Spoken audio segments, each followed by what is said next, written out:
hyperconjugation. What is hyperconjugation? Hyperconjugation is a permanent effect. So what is permanent effect? Displacement of electrons without using reagent. So hyperconjugation is a type of permanent effect.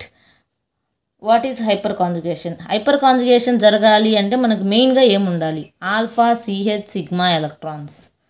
So alpha CH sigma electrons. Alpha CH అంటే ఎలా find out చేయాలి?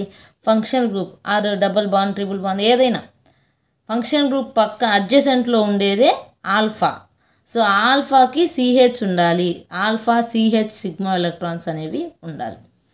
So delocalization of sigma CH sigma electrons alpha CH sigma electrons towards unsaturated group. Unsaturated group సైడ్కి alpha CH sigma electrons అనేవి move అవ్వాలి. Delocalization అంటే అక్కడ delocalisation జరుగుతుంది, move అవుతున్నాయి. It is introduced by baker-Nathan. So it is also called as Baker-Nathan effect. Hyperconjugation is also called as Baker-Nathan effect. They involve sigma pi delocalization. So నేను చెప్పాను కదా ఇక్కడ ఆల్ఫా సిహెచ్ సిగ్మా ఎలక్ట్రాన్స్ అనేవి unsaturated group సైడ్కి move అవుతున్నాయి. So అక్కడ మనం unsaturation అంటే పై ఉందనే కదా అర్థం. So also involve sigma pi delocalization. So it also called as sigma pi delocalization. Next, it is permanent effect operated in a molecule having alpha CH bond. So ఇది permanent effect అని already చెప్పాం. And ఖచ్చితంగా alpha CH bond అనేది ఉండాలి. So permanent effect operated in a molecule having alpha CH bond. So it is also known as no bond resonance. So ఎందుకు no bond resonance అంటున్నాము?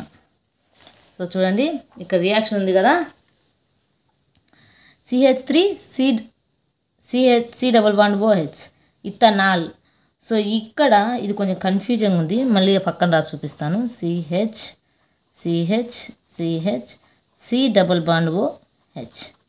So మనం ఇక్కడ చూడండి, ఒక బాండ్ ఇలా మూవ్ అవుతుంది, బాండ్ ఎలక్ట్రాన్స్. ఇక్కడున్న బాండ్ ఇలా మూవ్ అయిపోతుంది. అంటే CH double bond CO -H. అంటే ఇక్కడ ఈ హెచ్కి సికి ఇక్కడ బాండ్ లేదు కాబట్టి నో బాండ్ రెజోనెన్స్. ఇలా ఈ మూడు జరుగుతాయి. సో ఒకసారి చూడండి, ఇది ఒకసారి జరిగింది, ఇది ఒకసారి ఇలా త్రీ డిఫరెంట్. సో ఇలా డిఫరెంట్ 3 ఆల్ఫా సిహెచ్లు ఉన్నాయి కాబట్టి 3 రెజోనెన్స్ స్ట్రక్చర్స్ జరిగినాయి. అంటే 3 రెజోనెన్స్ స్ట్రక్చర్స్ ఫామ్ అయ్యాయి అంటే 3 హైపర్ కాంజుగేషన్ ఉన్నాయి అని అర్థం. సో ఈ రకంగా మనం హైపర్ కాంజుగేషన్ని ఎక్స్ప్లెయిన్ చేస్తాం.